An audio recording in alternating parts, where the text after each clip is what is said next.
Magandang umaga po. Nandito tayo sa Roxas Central Elementary School. Ito yung lugar na inaasahan natin na magiging magulo ang pagboto ng ating komunidad. Kung maalala po natin ay noong October 23, nagkaroon po ng kaguluhan ang lugar na to, kung saan sangkot ang mga nangunguna sa pagkandidato sa lugar na to, sa Roxas, Rosary Heights 12. Ngayon ay kung makikita natin ay peaceful naman po na dinadaos ang pagboto ng mga community. Kung makikita natin ay nangunguna po sa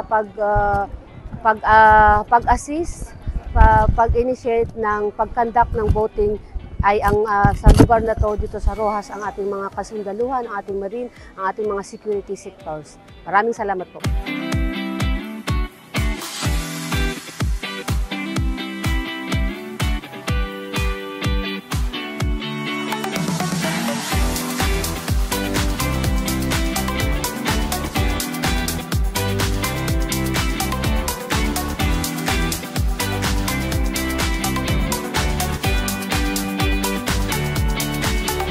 Magandang umaga, dito na naman tayo sa Dato Usman Elementary School kung saan tinignan natin kung paano ang naging takbo ng kanilang botohan dito sa Dato Usman Elementary School. Kanina daw, according sa ating mga kapulisan, ay bago nagsimula ay nagkaroon ng konting kaguluhan at hindi sila nakasimula magbotohan hanggat hindi dumating ang reinforcement ng ating mga Marines. At ngayon, kasalukuyan na po bumuboto ang ating mga residente, ang ating mga registered voter ng mga barangay ng sakop ng Dato Usman Elementary School. Sa kasalukuyan po, kasama ang ating mga security sector ay nag-a-assist po sila sa pagkakandak ng botohan sa loob ng ating mga precinct. Yun lang po, maraming salamat.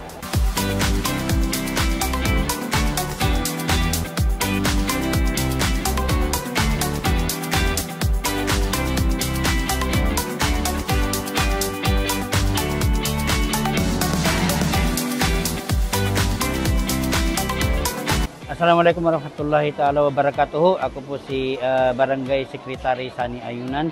Nandito po tayo ngayon sa Amin Road Elementary School kung saan malapit na magtatapos itong butuhan.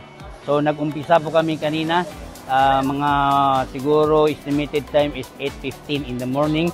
So as per COMELEC procedure is concerned, matiwasay naman po, sumusunod po kami sa procedures.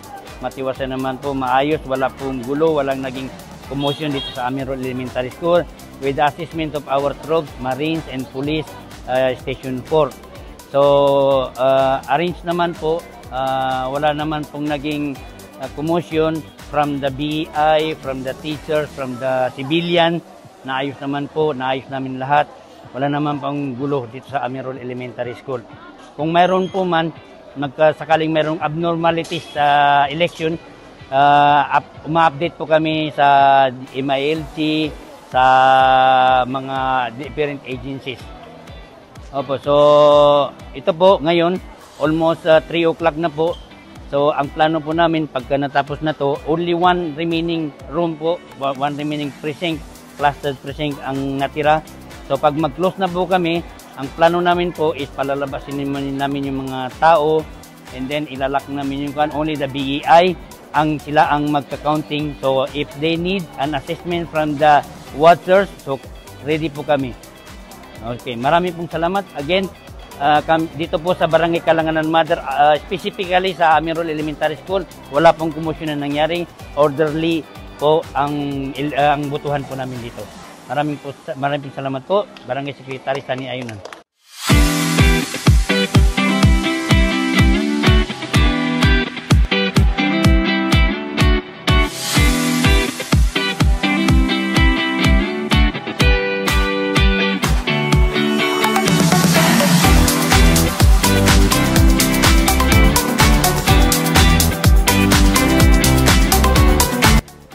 Magandang hapon po, nandito tayo sa Dato Siang Central School.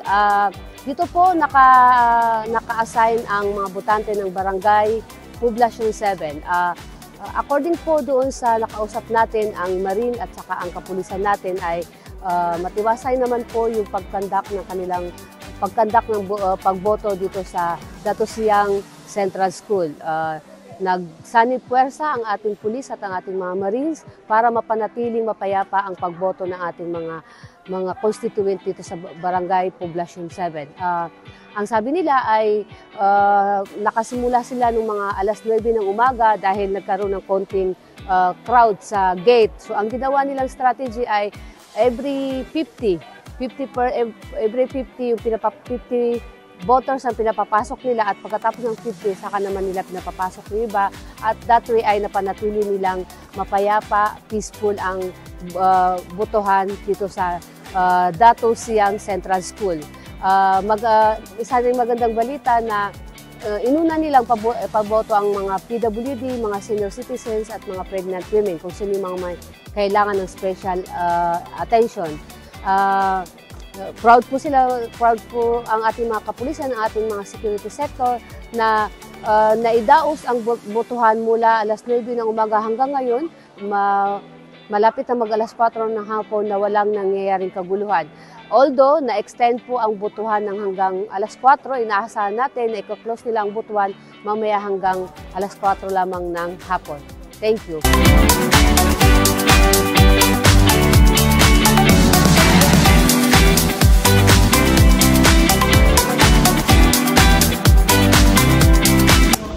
Magandang hapon po sa inyong lahat. Nandito po tayo ngayon sa Dato Ayunan National High School, MB Kalanganan, Cotabato City po, na kung saan nagsimula po ang botohan sa bandang alas 8:30 ng umaga po at kasalukuyan pa pong hindi pa natatapos ang botohan dahil may paisa-isa pa po na mga botante ang nagsisidatingan.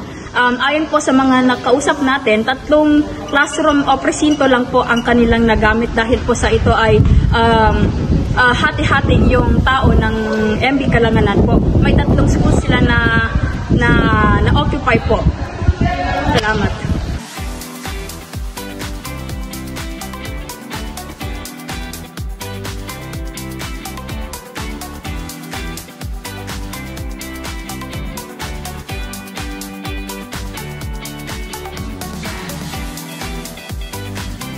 Magandang hapon po. Nandito po tayo ngayon sa Dato Ayunan Elementary School.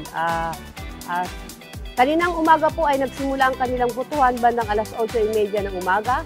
According po sa ating mga security sectors na nakausap natin, ang Marine at ang mga pulis, ay wala naman daw pong naganap na kaguluhan sa lugar na to habang dinadaos nila ang kanilang eleksyon.